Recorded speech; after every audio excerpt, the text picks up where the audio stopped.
My name is Annabelle Thompson, and I'm 28 years old. 4 weeks ago, my parents sold my grandmother's antique piano, the one she promised would be mine, and used all $95,000 to buy my sister a brand new Mercedes. They thought Grandma was too sick in hospice to ever find out. They thought I was too weak to tell her. They were wrong. When I finally told Grandma what they'd done, she didn't cry. She didn't scream. She simply reached for her phone, dialed one number, and said 7 words that would destroy everything my parents thought they owned. Before I tell you what those 7 words were, and what happened next at my mother's 60th birthday party, please take a moment to like and subscribe, but only if you genuinely enjoy this story. Drop a comment, and let me know where you're watching from and what time it is there. Now let me take you back to the day it all started, the afternoon my grandmother was admitted to hospice. The call came on a Tuesday afternoon, right after my last piano lesson of the day. "Eleanor's had another heart attack," my father said. No greeting, no warmth. "She's stable, but they're moving her to hospice. Family meeting at the hospital in an hour." I dropped everything. By the time I arrived, my parents and my sister Megan were already huddled in a corner of the waiting room, speaking in low voices. My father, Richard Thompson, stood with his arms crossed. My mother Diane clutched her designer purse like a lifeline, and Megan, 4 years younger, always the favorite, was scrolling through her phone, barely looking up. "Good, you're here," my father said. "We need to divide responsibilities. Not, how are you holding up? Not, this must be hard for you. Just logistics. Someone needs to visit Mother daily," he continued. "Diane and I have the business to run. Megan's in a critical phase with Daniel's family." Daniel Harrison. Megan's boyfriend of 8 months, son of my father's most important business partner. "So, Annabelle," my father looked at me like he was assigning a chore. "You'll handle the visits. Your schedule is flexible. Teachers don't exactly work overtime." I wanted to say that I taught music to 37 children every week, that I ran after-school programs, that my time had value too, but I didn't. "Of course," I said quietly. "I want to be with her anyway." "Perfect." My father was already turning away. "Keep us updated if anything changes." As I walked toward Grandma's room, I heard my mother's voice drift down the hallway, meant for Megan's ears alone. "At least she's useful for something." I kept walking. I didn't turn around. Not because I didn't hear, but because I'd grown so used to this kind of pain that I'd stopped expecting it to be acknowledged. Grandma Eleanor's room smelled like lavender and old books. She insisted on both. "They try to make everything smell like antiseptic," she told me on my first visit. "I refuse. If I'm going to die, I'll die surrounded by things I love." She was 76, sharp as a blade, and dying of congestive heart failure. The doctors gave her weeks, maybe a month or 2 if she was lucky. I visited every day after school. We talked about music, about her years performing across concert halls in the Northeast, about my students who couldn't yet read notes, but already felt rhythm in their bones. One evening, she reached for my hand. Her grip was weaker than I remembered, but her eyes were fierce. "Annabelle, I need you to know something." "Anything, Grandma." "The Steinway." She paused, letting the words settle. "My mother's piano, the one from 1892. I knew it well. I'd learned my first scales on those ivory keys when I was 7 years old. That piano had been the soundtrack of my childhood, the only place in the family where I felt truly seen." "It's yours," she said firmly. "I've already told Richard and Diane. Told them last month, in front of everyone. That piano belongs to you." I remembered that conversation. My father's jaw tightening. My mother exchanging a look with Megan. My sister rolling her eyes and muttering something about sentimental junk. "Grandma, you don't have to." "I want to." She squeezed my hand. "You're the only one who understands what it means. Promise me you'll take care of it." "I promise." She smiled then, a knowing smile that seemed to hold secrets I couldn't yet see. "There are some things more valuable than money, child, and some people who need to learn that lesson the hard way." 2 weeks later, everything changed. Grandma had asked me to bring some old photographs from her house, pictures of her performing days, images she wanted to see one last time. I still had a key, so I drove over after school on a rainy Thursday afternoon. The house was quiet, too quiet. I walked through the foyer, past the dining room, and into the living room where the Steinway had stood for 30 years. The space was empty. I stopped breathing. Where the piano should have been, there was nothing but a rectangular indent in the carpet, a ghost of something that had lived there for decades, now violently removed. My hands were shaking as I pulled out my phone. "Mom," my voice cracked. "Where's Grandma's piano?" A pause. Then my mother's voice, casual and dismissive. "Your father handled it. Adult matters, Anna. You don't need to worry about it." "Handled it how? Where is it?" I said, "Don't worry about it." "Mom." Click. She hung up on me. I stood in that empty living room for what felt like hours, staring at the indent in the carpet. The rain pattered against the windows. Somewhere in the distance, thunder rolled. I drove to my parents' house that evening. My father answered the door with a glass of scotch in his hand, looking annoyed at the interruption. "The piano," I said. "What did you do?" He didn't even flinch. "Sold it. Got 95,000 for it. Good price." The world tilted. "You sold it? Grandma said it was mine." "Grandma's dying, Anna." He took a sip of his drink. "She doesn't need a piano, and neither do you." Behind him, I heard the jingle of car keys. Megan appeared in the hallway, grinning. New keys. For a new car. "You bought her a car." My voice was flat. "With Grandma's piano." My father shrugged like I'd asked about the weather. "Mercedes-Benz. Megan needs to make the right impression on the Harrisons. Daniel's family is particular about appearances." "That piano was supposed to be mine." "And what would you do with it?" My mother appeared behind my father, arms crossed. "You teach children's music classes, Anna. You don't perform. You don't have the space. Megan needed that money for her future." Her future. I repeated the words, tasting their bitterness. Megan sauntered into the foyer, swinging her new keys like a trophy. "Don't be jealous, Anna. It's not a good look." She smiled, all teeth. "Maybe if you'd picked a better career, you could afford nice things too." I looked at my parents, at my sister, at the life they'd built where I was always the afterthought, always the one whose needs came last. "Does Grandma know?" Silence. "Does she know you sold her piano?" My mother's face hardened. "She's in hospice, Annabelle. She's on morphine half the time. She doesn't need to know anything that might upset her." "You mean you don't want her to know?" "I mean—" My mother stepped closer, her voice dropping to something cold and threatening. "That if you tell her, and it causes her stress, and something happens, that will be on you. Do you want to be responsible for killing your grandmother?" The accusation hung in the air like poison. I should have backed down. The old Annabelle would have. But something had shifted inside me. Something had finally broken. "Grandma has a right to know what happened to her property," I said quietly. "And I won't lie to her." I turned and walked out before they could respond. I didn't sleep that night. My apartment felt smaller than usual, a modest one-bedroom that my parents had always mocked as proof of poor life choices. I sat on my secondhand couch, staring at a framed photograph on the bookshelf. Grandma Eleanor at her final concert, 20 years ago. Her fingers poised above the keys, her face luminous with purpose. That same piano. The one they'd sold like it was nothing.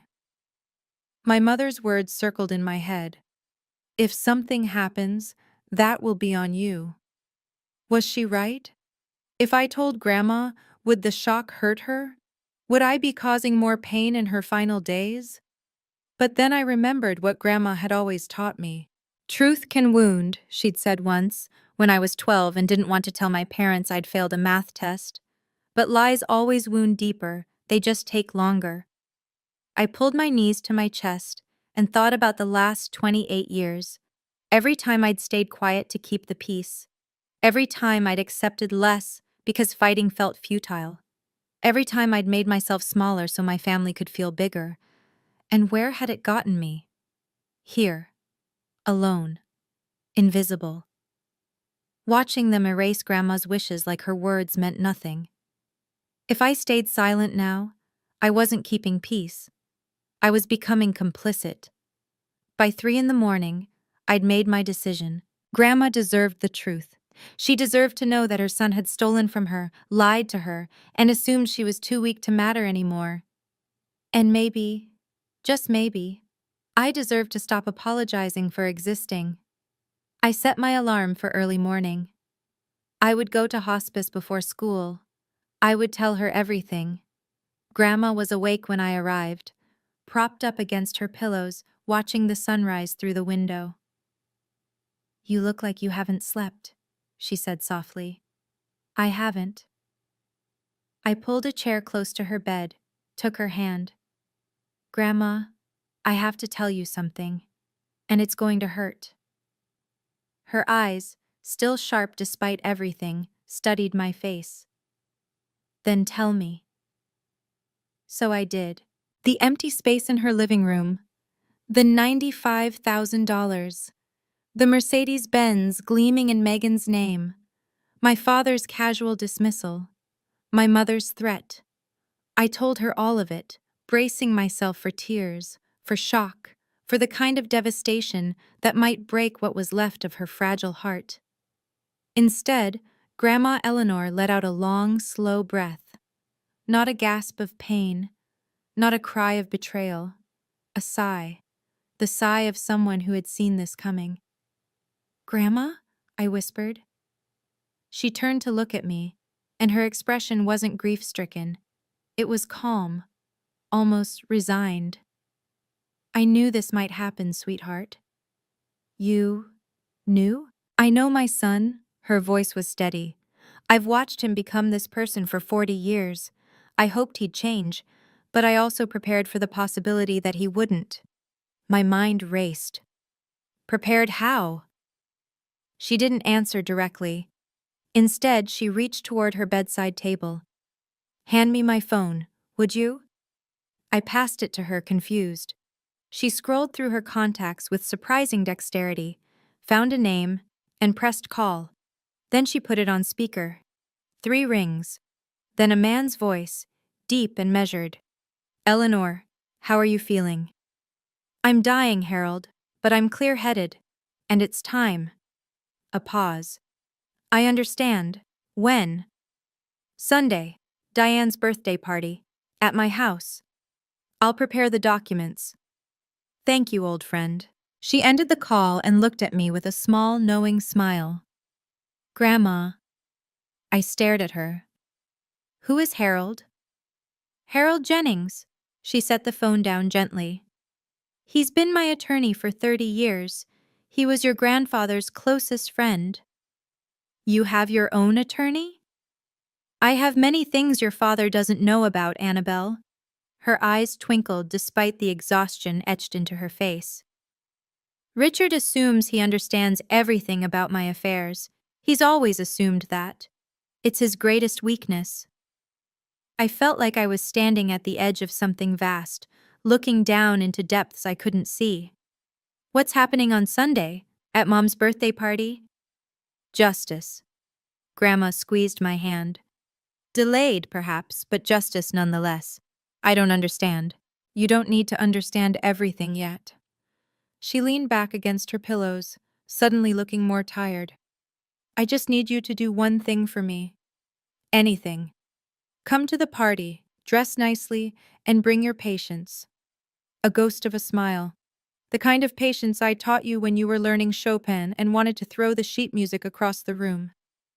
I almost laughed despite everything. "That bad?" "Worse." Her expression softened. "But necessary. Your father and mother need to learn that actions have consequences. And I've spent 5 years making sure that when the lesson finally came, it would be unforgettable." 5 years. She'd been planning something for 5 years. "Grandma, what did you do?" She closed her eyes, exhaustion winning out. I protected you, sweetheart, the way I should have protected you all along. I'm only sorry it took me so long to act. I sat with her until she fell asleep, my mind spinning with questions. Harold Jennings. Sunday. My mother's birthday party in Grandma's house. Something was about to change. I could feel it. I just didn't know what. 2 days later, I found myself sitting in a small law office on the outskirts of Philadelphia. Harold Jennings was nothing like I'd expected. He was in his late 60s, with silver hair and gold-rimmed glasses, his movements slow but precise. His office smelled of old leather and paper, lined floor to ceiling with legal volumes. Annabelle Thompson. He extended his hand. Your grandmother speaks of you constantly. It's a pleasure to finally meet you. Mr. Jennings, Harold, please. He gestured to a chair across from his desk. Sit. Your grandmother asked me to explain a few things before Sunday. I sat. My hands were trembling slightly. Your grandmother is a remarkable woman, Harold began. She's also far more astute than her children give her credit for. She's been observing and planning. Planning what exactly? He folded his hands on the desk. Tell me, Annabelle, do you know who owns the house your parents live in? They do. Grandma gave it to them when Grandpa died. Harold's expression didn't change. Is that what they told you? It's what everyone says. Everyone's wrong. He pulled a folder from his desk drawer and slid it across to me. Your grandmother allowed Richard and Diane to live in that house rent-free, but she never transferred ownership. Not legally, not ever. I stared at the document in front of me. The property deed. Eleanor Whitmore's name, clear as day, no transfer, no amendment. They've been living in her house for 10 years, I said slowly, thinking it was theirs. Precisely. My head was spinning. But why would Grandma let them believe? Because she was watching Annabelle. Harold leaned forward, watching to see if her son would prove her fears wrong. Unfortunately, he did exactly what she expected. That night, I returned to my apartment and began searching. Grandma had given me a box of old belongings years ago. Photographs, letters, pressed flowers from her garden. I'd never looked through it carefully. It felt too intimate, like reading someone's diary. But now I needed answers. I found it near the bottom, beneath a stack of faded concert programs. A sealed envelope, yellowed with age. My name, written in Grandma's elegant script. And beneath it, 6 words, for Annabelle, when you need to understand. My fingers trembled as I opened it. Inside was a single photograph, a copy of a legal document. The header was partially obscured, but I could see Grandma's signature at the bottom, dated 5 years ago. And in her handwriting, a note clipped to the corner. The house never left my hands, sweetheart. It was only borrowed, and some borrowers don't deserve the privilege. I read it 3 times. Then I understood. Sunday's party was being held at Grandma's house. The same house my parents treated as their own, where they'd hosted dinner parties and holiday gatherings, where they'd sold the piano that sat in the living room like it belonged to them. But it didn't belong to them. It never had. My father had built his entire sense of status on a foundation that didn't exist. I thought about all the times he'd lectured me about real assets and smart investments. All the times he'd mocked my small apartment while standing in a home he didn't actually own. The irony was almost too perfect. I tucked the letter back into its envelope and set it on my nightstand. Sunday was 3 days away. Whatever Grandma had planned, it was going to happen in the place my parents had claimed as their territory, and they had no idea what was coming. The night before the party, Grandma called. Her voice was weaker than before, and I could hear the effort each word cost her. But her mind was still razor sharp. Annabelle, are you ready for tomorrow? I think so. I paused. Grandma, are you sure about this? It's Mom's birthday. In front of all those people. That's precisely why it needs to be tomorrow. She took a slow breath. Your father sold my piano in front of everyone. He announced it at that family dinner last month like it was his decision to make. He didn't ask me. He didn't think about you. He assumed I was too weak and you were too quiet to matter. I closed my eyes. I remember. Then you understand why the lesson needs witnesses. Her voice softened. I'm not doing this for revenge, sweetheart. Revenge is empty. I'm doing this because it's right, and because you deserve to be protected, especially after I'm gone. Tears burned behind my eyes. Grandma, I should have acted sooner. I watched how they treated you for years, and I kept hoping Richard would change. That was my mistake. Love made me blind for too long. It's not your fault. Maybe not entirely, but I can still make it right. A pause. I don't have much time left, Annabelle. The doctors say weeks, but I think it's less. I can feel it, so I need to know. Do you trust me? Always. Then come tomorrow. Wear something that makes you feel strong, and no matter what happens, remember, you are not the villain in this story. You never were. We said goodnight. I held the phone against my chest for a long time after she hung up. Tomorrow would change everything. I just had to be ready to let it. Sunday arrived with pale winter sunlight and the kind of crisp air that makes everything feel sharper. Grandma's house, my parents' borrowed house, looked almost festive. Someone had hung a happy 60th birthday banner across the porch. Cars lined the driveway and spilled onto the street. I parked at the far end and sat in my car for a moment, gathering myself. I'd chosen a navy blue dress, simple but elegant. Pearl earrings that Grandma had given me for my 21st birthday. My hair pinned back neatly, armor for a battle I didn't fully understand. Inside, the house buzzed with about 30 guests. Aunts and uncles I saw only at holidays, neighbors from the old days, a handful of my father's business associates. I recognized Mr. Harrison near the fireplace, Daniel standing beside him with Megan on his arm.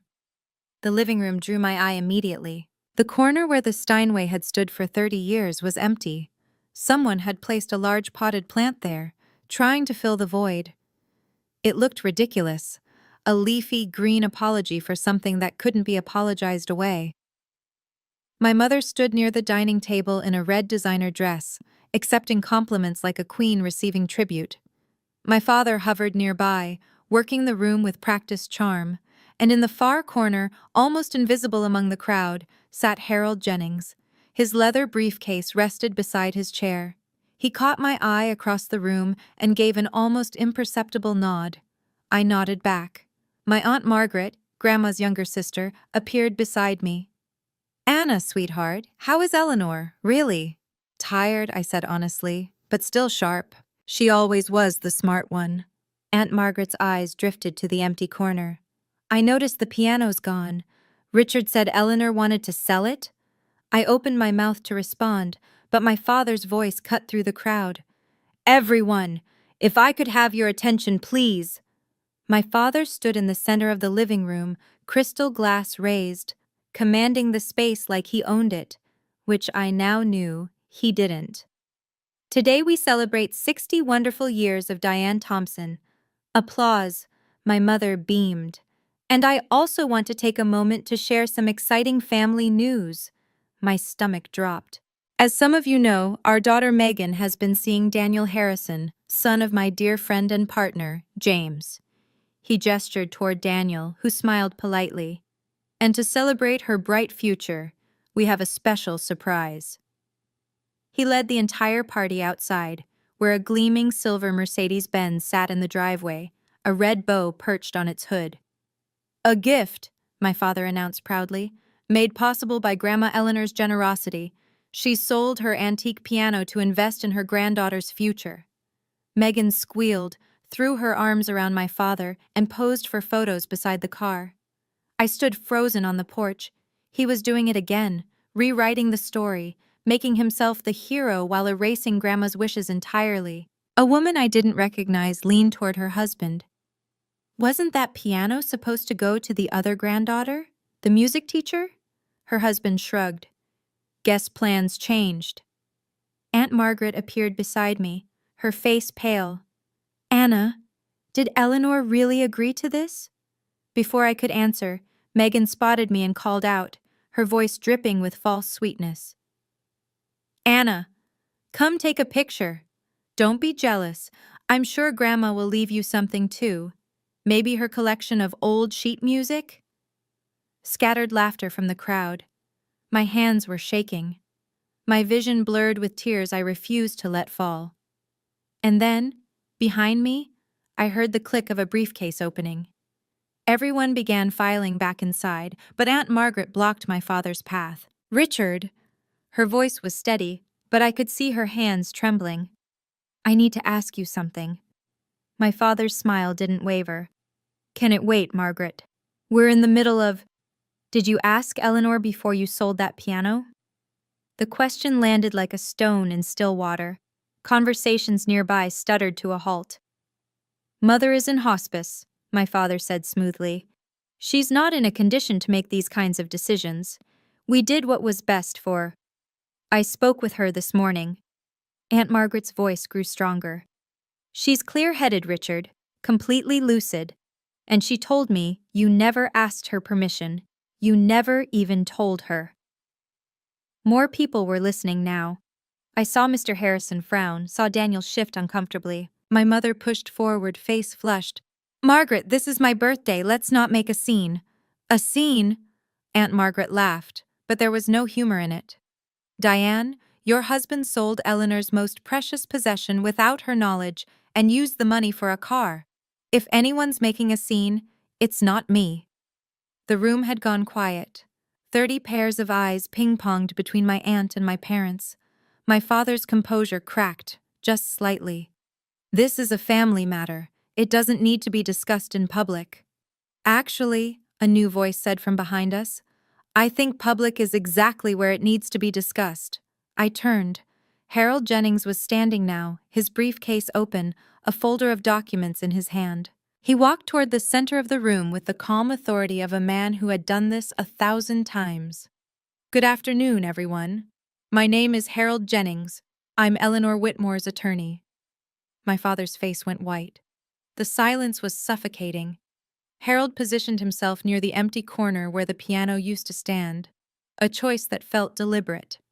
I apologize for interrupting the celebration, he said, his voice carrying easily across the room. But Eleanor Whitmore has asked me to address some urgent matters regarding her estate. Given the circumstances, she felt it was important that her family, and those close to them, hear this directly.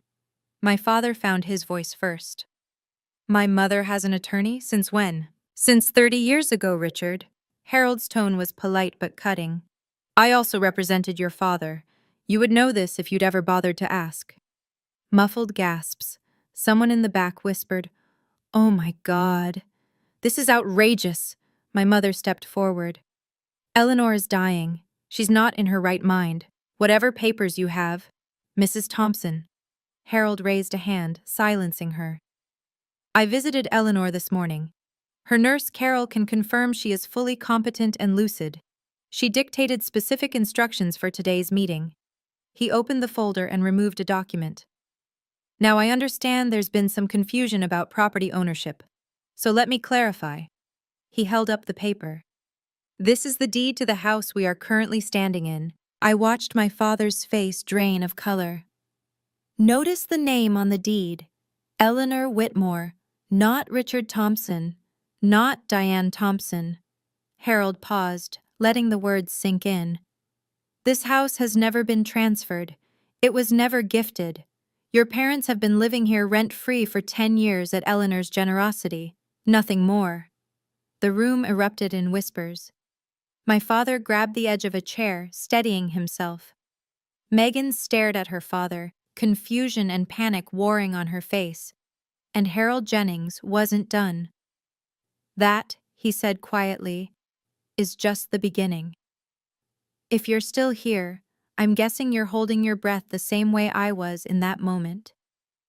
Before I tell you what Harold revealed next, I want to ask you something.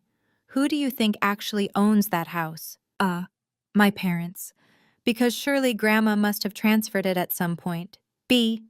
Grandma, because there's been a secret all along. Me, because the biggest twist is yet to come. Drop your answer in the comments, then keep watching to find out. My father's voice cracked. This is impossible. Mother said the house was ours. She promised. She promised you could live here. Harold set the deed on the dining table where everyone could see it. She never promised ownership. There's a significant legal difference, Mr. Thompson. I watched the realization spread through the room like wildfire. Mr. Harrison took a small step back from my father. One of the neighbors exchanged a knowing glance with her husband. For 10 years, Harold continued, you've enjoyed this property without paying rent, utilities, or property taxes, all covered by Eleanor's accounts. You've treated it as your own. You've even made modifications without permission. He glanced at the modern light fixtures my mother had installed last year. Legally, you are tenants at will, and the property owner has the right to terminate that arrangement at any time. You can't be serious. My mother's voice was shrill. We've lived here for a decade. We've invested in this house. Invested without authorization. Harold's expression didn't change. Any improvements you've made without written consent belong to the property owner, Eleanor Whitmore. Megan grabbed Daniel's arm. This is insane. Dad, tell them this is some kind of joke. My father couldn't speak. He was staring at the deed like it was a death warrant. I should also mention, Harold added, almost casually, that Pennsylvania law takes property fraud quite seriously. Representing someone else's property as your own, particularly in business contexts, can have significant legal consequences.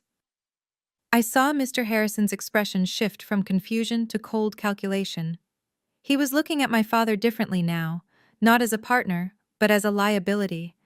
The empire my father had built on borrowed prestige was crumbling before our eyes, and Harold still had more documents in his folder. Now, Harold said, pulling out a second document, we come to the matter of the trust. What trust? My father's voice was barely above a whisper. 5 years ago, Eleanor Whitmore established a separate trust, independent of the will that was shared with your family. This trust was created specifically to protect her most valuable assets in the event of, he paused delicately, financial misconduct. Financial misconduct? My mother sputtered. We're her family. Family members can still commit misconduct, Mrs. Thompson, as recent events have demonstrated. Harold withdrew a thick document, its pages crisp and official-looking. Per the terms of this trust, the following assets are irrevocably assigned to a single beneficiary: the property we're standing in, Eleanor's financial accounts, and all items of sentimental value, including the 1892 Steinway piano that was recently sold without authorization. He looked up, and his gaze settled directly on me. The sole beneficiary is Annabelle Rose Thompson. The room went silent. Megan's shriek broke it. What? This is fraud, my father shouted. She was manipulated. That little... He pointed at me, face contorted with rage. Richard. Harold's voice turned to ice. I would advise you to choose your next words very carefully. Everything said here today has been witnessed by over 30 people. Aunt Margaret moved to stand beside me. Her hand found mine and squeezed. Eleanor knew exactly what she was doing, Harold continued. She spent 5 years watching, waiting, hoping her son would prove her wrong. Instead, he sold her most treasured possession to buy a car for the granddaughter who never visits her. He paused. Actions have consequences, Mr. Thompson. This is yours. My mother was crying now. Megan looked like she might be sick, and I couldn't move, couldn't breathe, couldn't believe what I was hearing. Harold let the chaos settle for a moment before continuing. Regarding the piano sale, he pulled out another document. Since the Steinway was part of the trust, and Annabelle is the designated beneficiary, the sale conducted without the trustee's consent, that's Eleanor, constitutes unauthorized disposal of trust assets. What does that mean? Megan's voice was small. It means the $95,000 must be returned to the trust within 30 days. Harold's gaze swept across my parents and sister. Failure to comply will result in civil litigation for misappropriation of trust property. Given the clear paper trail, I assure you, the outcome would not be favorable for your family." My father laughed, a hollow, desperate sound. "We don't have $95,000 sitting around. The money went to the car." "Then I suggest you find a way to liquidate that asset." Harold nodded toward the window, where the Mercedes was still visible in the driveway, red bow and all. "The dealer might accept a return, though you'll likely take a significant loss." Megan burst into tears. "My car? You're taking my car?" "I'm not taking anything, Miss Thompson. I'm simply explaining the legal consequences of your family's choices." I watched Megan look to Daniel for support, but he had already stepped away from her, his expression carefully neutral. His father was whispering something in his ear, and neither of them looked sympathetic. "Additionally," Harold added, "Eleanor has asked me to inform you that your living arrangement in this house will be formally restructured. You may continue to reside here temporarily, but a proper lease agreement will be required." "A lease?" My mother's voice was barely audible. "In the house we've lived in for 10 years?" "In the house," Harold corrected gently, "that you never owned." The room had gone deathly quiet. Every eye was on me. My father turned slowly, his face twisted with betrayal and fury. "You did this. You poisoned her against us." I stood my ground. "No, Dad. I didn't do anything." My voice was steadier than I expected. "Grandma made these decisions 5 years ago. Before I knew anything about them. I only found out this week." "Liar!" My mother's voice shook with venom. "You've always been jealous of Megan, of our family's success. This is your revenge." Revenge? I felt something cold and hard crystallize inside me. I didn't sell Grandma's piano without asking her. I didn't spend the money on a car for myself. I didn't lie to everyone about what happened. I stepped forward, looking directly at my mother. I'm not the one who said at least she's useful for something when I agreed to visit Grandma every day. I'm not the one who hung up on me when I asked questions. And I'm not the one who threatened me, saying I'd be responsible for killing Grandma if I told her the truth. Gasps rippled through the crowd. Aunt Margaret's hand tightened on mine. "I spent 28 years being invisible in this family." My voice didn't waver.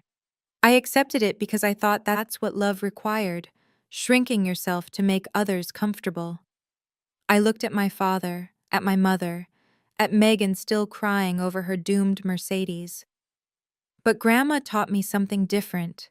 She taught me that loving yourself means standing up for what's right, even when it costs you everything. I took a breath. "So here's what I want you to understand. I'm not apologizing anymore. I'm not staying silent anymore.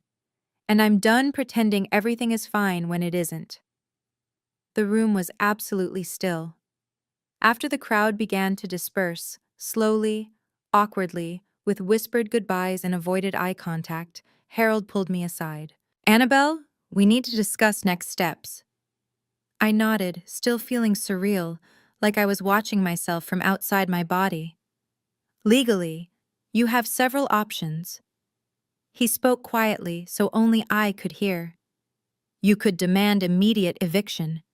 Given the circumstances, your grandmother would support whatever you decide." I looked across the room at my parents. My father had collapsed into a chair, head in his hands. My mother stood frozen by the window, mascara streaked down her face. Megan had disappeared, probably outside, mourning her Mercedes. They looked broken. Part of me, a small, wounded part, wanted to twist the knife, to make them feel every ounce of the pain they'd caused me over 28 years. But that wasn't who I wanted to be. "I don't want to throw them out," I said slowly. "Not immediately." Harold raised an eyebrow. "Are you certain?" "Yes." I took a breath. "Here's what I want. The $95,000 gets returned within 90 days, not 30. I'll give them time to sell the car and figure things out. They can stay in the house with a formal lease agreement at a minimal rent. After Grandma—" I swallowed hard. "After she passes, they'll have 12 months to find somewhere else to live."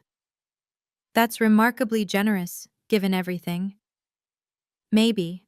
I met his eyes. But I'm not doing this to punish them. I'm doing it because it's right, and because I refuse to become the kind of person they are. Harold studied me for a long moment. Then he nodded, a hint of respect in his expression. Your grandmother said you'd respond this way? She's very proud of you, Annabelle. I know. My voice cracked. I know she is. The agreement was drafted right there on the dining room table, witnessed by Aunt Margaret and two of the remaining guests. My father signed without looking at me. My mother's hand shook so badly she could barely hold the pen. Neither of them said a word. By the time the last signature was in place, the house had emptied. Mr. Harrison and Daniel had left without saying goodbye. I later learned Daniel had driven away while Megan was still outside crying. The birthday cake sat untouched. The banner drooped sadly over the front porch. Aunt Margaret hugged me tight before leaving. You did the right thing, sweetheart. Eleanor would be so proud. She is proud, I said softly. I talked to her this morning. As if on cue, my phone buzzed. A video call request from Grandma's hospice number. I answered, walking to the empty corner of the living room where the piano used to be. Her face appeared on screen, pale but peaceful. Nurse Carol was visible in the background, smiling. My brave girl. Grandma's voice was weak but warm. How do you feel? Terrified, I admitted. And relieved, and sad, all at once. That's how courage feels, sweetheart. It's never comfortable. I didn't throw them out. I gave them time. I know. Harold texted me. Her eyes glistened. You're a better person than they deserve, Annabelle. But that's why I chose you. I pressed my hand against the screen, wishing I could hold her hand instead.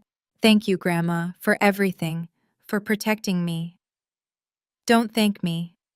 She smiled, but it was tinged with sorrow. Just live well. Play music. Be happy. That's how you thank me. I will. I know you will, sweetheart. She closed her eyes. I know you will. I know a lot of you are probably thinking, so that's it? Did your parents ever change? The honest answer is complicated. Not every story has a perfect ending, but every story has a lesson. Before I tell you what happened in the months that followed, I want to hear from you. Have you ever had to set boundaries with family? How hard was it?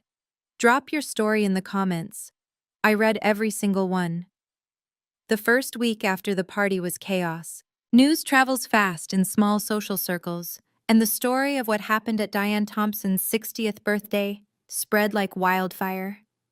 My father's business partners suddenly became unavailable for meetings. Old friends stopped returning calls. Mr. Harrison formally withdrew from the joint venture they'd been planning. When my father demanded an explanation, the response was cold. I can't do business with someone I can't trust, Richard. If you'd deceive your own mother, what would you do to a partner? The deal would have been worth over $200,000, gone in an instant. Megan had to return the Mercedes. The dealership only offered her $80,000, $15,000 less than my parents had paid. She screamed at the salesman for 20 minutes before finally signing the paperwork. Daniel broke up with her 3 days later via text message. My family thinks it's best if we take some time apart, the message read. Translation: they wanted nothing to do with the Thompson family drama. My sister, who had always been the golden child, found herself suddenly ordinary. No car, no wealthy boyfriend, no special status. She had to borrow my mother's old Honda to get to job interviews. I didn't gloat. I didn't reach out. I simply went about my life, teaching piano to my students, visiting Grandma every evening. But I'd be lying if I said there wasn't some quiet satisfaction in watching the facades crumble. My father had spent years measuring success in appearances, the house, the car, the right connections. Now he was learning that none of it had ever been real. The foundation he'd built his identity on was borrowed, and borrowed things always have to be returned. 3 weeks after the birthday party, the hospice called me at 6 a.m. You should come now, the nurse said gently. She's asking for you. I drove faster than I should have, my heart pounding the entire way. Grandma's room was quiet when I arrived. The morning light filtered through the curtains, casting soft golden shadows across her bed. Her breathing was shallow, her face paper-thin, but her eyes were open, and when she saw me, she smiled. "My Annabelle." Her voice was barely a whisper. "Come sit with me." I took her hand. It felt so fragile, like holding a bird. "I have something to tell you," she said slowly. "Something I should have said years ago." "What is it, Grandma?" "I'm sorry." I blinked. "Sorry? For what?" "For not acting sooner." A tear slipped down her cheek. "I watched how they treated you, year after year. I kept hoping Richard would change, that Diane would see your value. I made excuses because I didn't want to believe my own son could be so—" She trailed off. "It's not your fault," I said, my own tears falling now. "Maybe not entirely, but I could have done more. I could have protected you earlier, instead of waiting until I was dying." She squeezed my hand weakly. "I'm sorry, sweetheart. You deserved better." "You gave me everything that mattered," I said fiercely. "Music, love, the knowledge that I was worth something. That's more than they ever gave me." She smiled, and for a moment she looked like the grandmother I remembered from childhood, strong, radiant, full of life. "I'm so proud of you, Annabelle. You have a good heart, but you finally learned to guard it. You taught me that." "Then I did something right." Her eyes fluttered closed. "I'm tired now, sweetheart. Stay with me? Always." Grandma Eleanor passed away that evening, peacefully, with my hand in hers. The funeral was held 5 days later at the small church she'd attended for 50 years. Per her wishes, it was simple. No elaborate flowers, no ostentatious displays. Just music, memories, and the people who truly loved her. I played the piano during the service. Not the Steinway, that was gone, but a modest upright that the church had owned for decades. I played Chopin's Nocturne in E-flat major, the first piece Grandma ever taught me. The church was half full. Aunt Margaret sat in the front row, tissues clutched in her hand. Grandma's friends from her performing days filled several pews. White-haired women who remembered when Eleanor Whitmore had been a name that meant something in the classical music world. My parents sat in the back. They didn't approach me before the service, or during, or after. My mother wore dark sunglasses that hid her eyes. My father stared straight ahead like a man attending his own sentencing. Megan wasn't there at all. "Too emotionally fragile," my mother explained to someone who asked. I delivered the eulogy. I spoke about Grandma's music, her wisdom, her quiet strength. I spoke about how she'd taught me that love wasn't about grand gestures. It was about showing up, day after day, and choosing to see someone for who they really were. I didn't mention the drama. The funeral wasn't the place. After the service, my father started walking toward me. I saw him hesitate, take a step, then stop when my mother grabbed his arm and pulled him away. He never made it across the room. Maybe he wanted to apologize, maybe not, I'll never know. But I'd already made peace with the fact that some apologies never come. And some aren't needed anymore. 6 months later, I moved into Grandma's house. It felt strange at first, walking through rooms filled with her presence, sleeping in the guest bedroom I'd known since childhood. But slowly, it began to feel like home.